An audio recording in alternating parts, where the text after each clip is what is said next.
당신의 연약함이 당신을 하나님께로 나아가게 해야 합니다. 폴 워셔.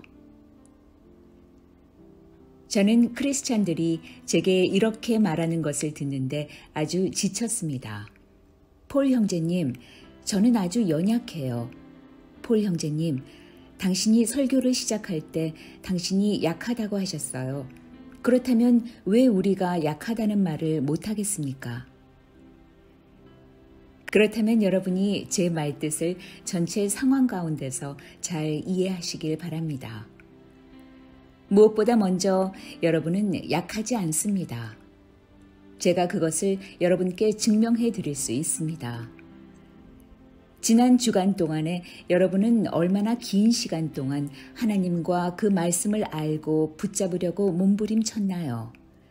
그렇지 않았다면 여러분은 강한 것입니다. 또한 얼마나 오래 기도하셨나요?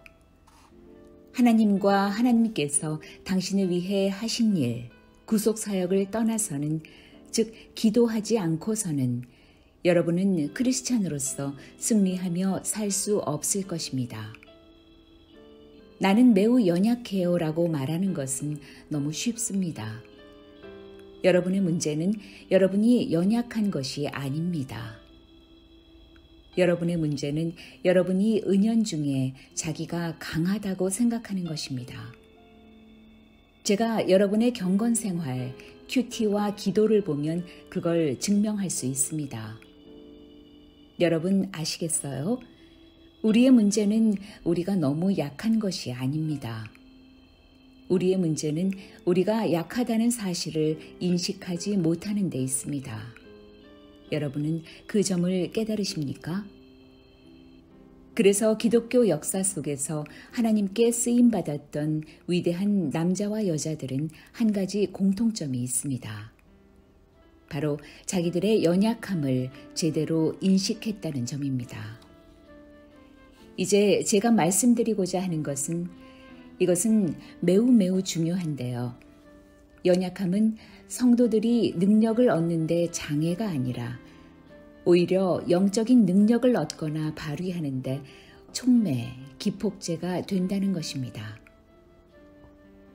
문제는 우리가 자기 연약함에 대해 잘못된 반응을 하는 것입니다. 가장 먼저 여러분이 이해하셔야 하는 것은 모든 사람이 약하다는 것입니다.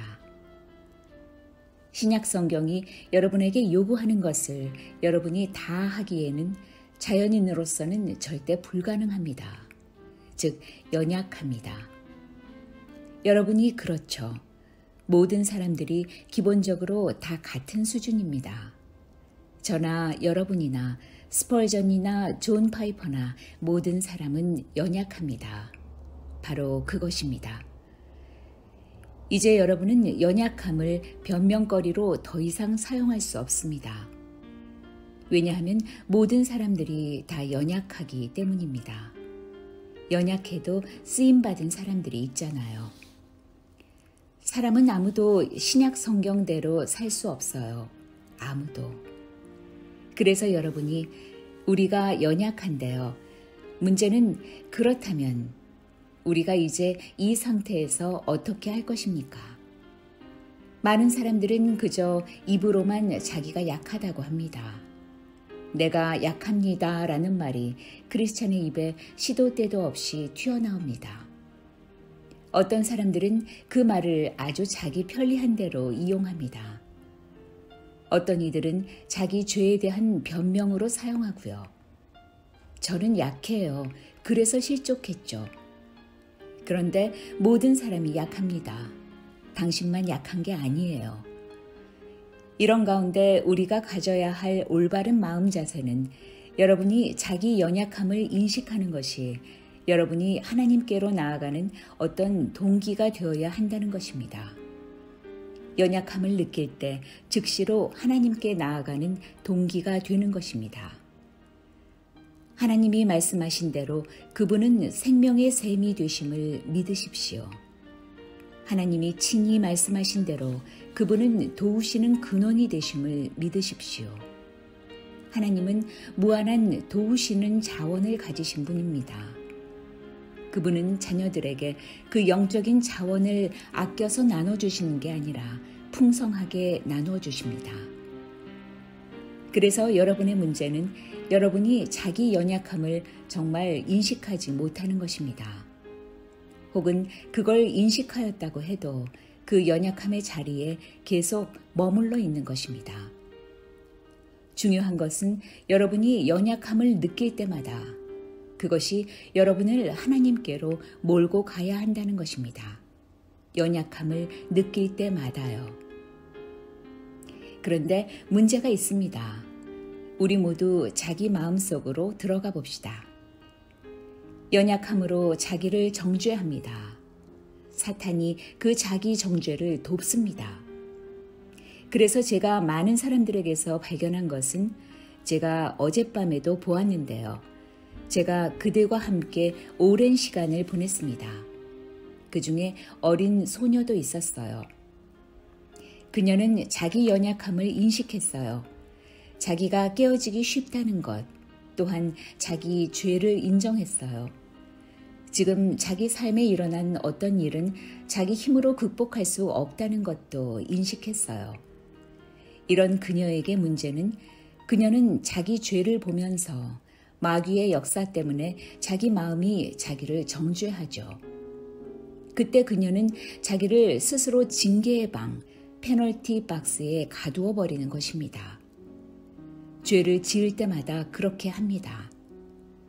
물론 하나님께 즉시 나아가는 게 쉽지 않을 것입니다. 물론 하나님께로 즉시 되돌아 달려가는 게 쉽지는 않습니다. 여러분이 어제 어떤 죄를 짓고 회개하고 용서를 구했습니다. 그런데 오늘 똑같은 죄를 또 짓는 것입니다. 그러면서 또 즉시 하나님께로 달려간다면 그건 마치 위선자이죠. 하나님을 존중하지 않는 것처럼 보이죠. 하나님을 우러러보지 않는 것 같아요. 여러분 어떻게 생각하세요? 하나님은 그저 팔을 벌리고 그런 모두를 용서해 주실까요? 우리는 죄를 짓고 또 죄를 지었어요. 이미 회개도 했어요. 그랬기 때문에 우리는 스스로 자기를 징계의 방, 페널티 박스에 적어도 일정 기간 동안 셀프 감금하죠. 이틀 동안이든지. 그래서 우리가 하나님께 나아오기 전에 뭔가 그분께 사랑받을 만한 일, 근신을 하고자 합니다. 왜냐하면 우리는 생각하기를 만약 내가 이런 일, 죄를 행할 때마다 매번 주님께 돌아간다면 즉시 돌아가서 용서를 구할 뿐 아니라 용서를 받는다고 한다면 그건 내가 위선자가 아닐까? 그래서 안 돌아갑니다. 그건 하나님을 무시하는 처신이 아닐까? 그건 하나님을 용서하는 기계 취급을 하는 게 아닐까? 아닙니다. 그것이 성경적입니다. 이것이 심령이 가난한 자들인 우리가 하게 되는 일입니다. 죄를 지을 때마다 반복해서 돌이키고 돌아가는 것이요. 제가 이런 설교를 회심하지 않는 교회에서는 하지 않을 것입니다. 왜냐하면 그들은 와, 하나님은 선하셔서 내가 죄를 짓기만 해도 언제나 돌아가서 용서를 구하기만 하면 돼. 그걸로 끝이야. 라고 하죠. 저는 그런 자들에게 이런 설교를 할 수는 없습니다. 저는 이 설교를 진정한 크리스찬들, 아직 완전하진 않지만 앞으로 진정한 제자가 되려는 신자들에게만 할 수 있어요. 그들이 부서지기 쉽다는 것을 발견했을 때, 그들이 자신이 연약하다는 것을 인식했을 때, 그들이 똑같은 죄를 또 지을 때, 그때 그들은 당당하지 못하고 어물쩡한 태도를 취하면서 회복되기를 기다리죠. 아마 그들은 성경을 며칠 읽기도 할 것입니다. 기도를 좀 하기도 하죠.